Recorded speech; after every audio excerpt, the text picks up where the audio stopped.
La vie du serment est une vie d'étroite communion. Qu'est-ce que le serment doit faire? Vous connaissez ce mot précieux et inépuisable que Christ a employé? Demeurez. Je suis le cep et vous êtes les sarments. Celui qui demeure en moi et en qui je demeure porte beaucoup de fruits. Car sans moi, vous ne pouvez rien faire. Jean 15, 5. Votre vie doit être une vie qui demeure. Et comment cette vie peut-elle demeurer? Exactement comme le sarment demeure attaché au cep à chaque minute de la journée. Les sarments sont en communion étroite et ininterrompue avec le cep, de janvier à décembre. Ne puis-je vivre chaque jour? C'est presque une terrible chose d'avoir à poser la question. Ne puis-je vivre en communion constante avec le cep divin? Vous dites, mais je suis fort occupé. Vous pouvez avoir chaque jour 10 heures de dur travail pendant lesquelles votre cerveau doit être occupé de choses matérielles. Dieu l'a voulu ainsi.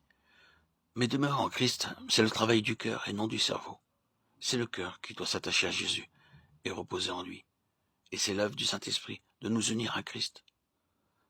Croyez que vous pouvez demeurer en Christ, non par l'intelligence, mais par une vie intérieure profonde, de sorte qu'à chaque instant vous aurez conscience de cette réalité. Que Jésus soit béni, je suis encore en lui.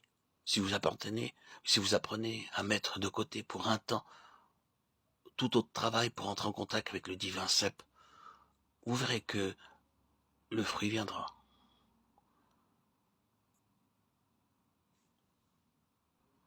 Nous devons avoir une étroite association avec Christ dans la prière secrète.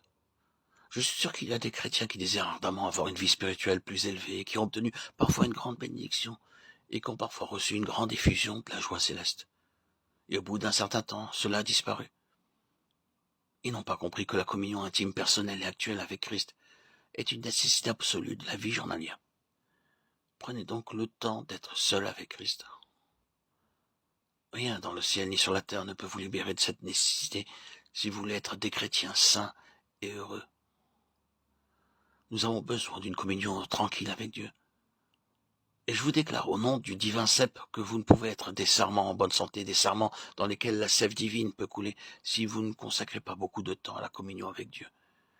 Si vous ne voulez pas sacrifier du temps pour être seul avec lui et lui donner le temps, chaque jour de travailler en vous et de fortifier le lien qui vous unit à lui, il ne peut vous donner cette bénédiction de la communion ininterrompue.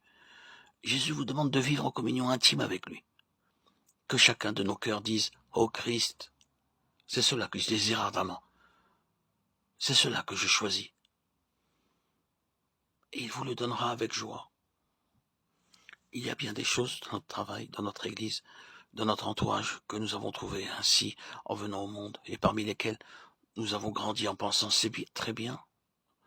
Cela ne peut être changé. Nous ne venons pas au Seigneur Jésus pour l'interroger à ce sujet. Je vous en avertis, apportez tout à Jésus et dites Seigneur, tout dans ma vie doit être en complète harmonie avec ma position en tant que sarment du divin cep. Que votre consécration soit absolue. Je ne comprends pas pleinement ce mot consécration, j'y découvre toujours de nouvelles significations. Le sens de ce mot s'élargit de temps à autre, mais je vous demande de le prononcer. Une entière consécration à toi, Seigneur. C'est là ce que j'ai choisi. C'est là mon désir. C'est là mon vœu.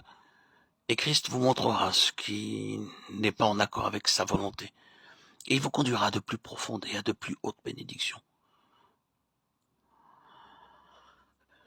Je résumerai tout en un mot.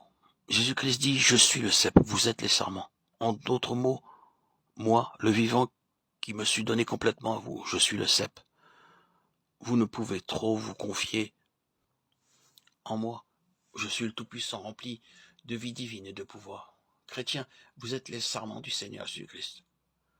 Si dans votre cœur, vous avez conscience de ceci, je ne suis pas un sarment robuste, bien portant, qui porte du fruit. Je ne suis pas étroitement lié à Jésus. Je ne vis pas en lui-même comme je devrais le faire. Alors écoutez ce qu'il dit, je suis le cep. Je vous recevrai, je vous attirerai à moi, je vous bénirai, je vous fortifierai. Je vous remplirai de mon esprit. Moi le cep. Je vous ai pris pour être mes sarments. Je me suis donné complètement à vous. Donnez-vous à moi. Je me suis consacré entièrement à vous. Je suis devenu homme et je suis mort pour vous, afin de vous appartenir entièrement. Venez vous consacrer entièrement à moi. Quelle sera votre réponse? Oh, que cette prière monte du fond de nos cœurs, que le Christ vivant puisse prendre chacun de nous et l'unir étroitement à lui. Que notre prière soit que lui, le cep vivant, unisse chacun de nous à lui-même, en sorte que nos cœurs chantent. Il est mon cep, je suis son sarment. Adorez-le, louez-le et confiez-vous en lui, aimez-le et recevez son amour. Tu es mon cep, je suis ton sarment. C'est assez, mon âme est satisfaite. Gloire à son nom béni.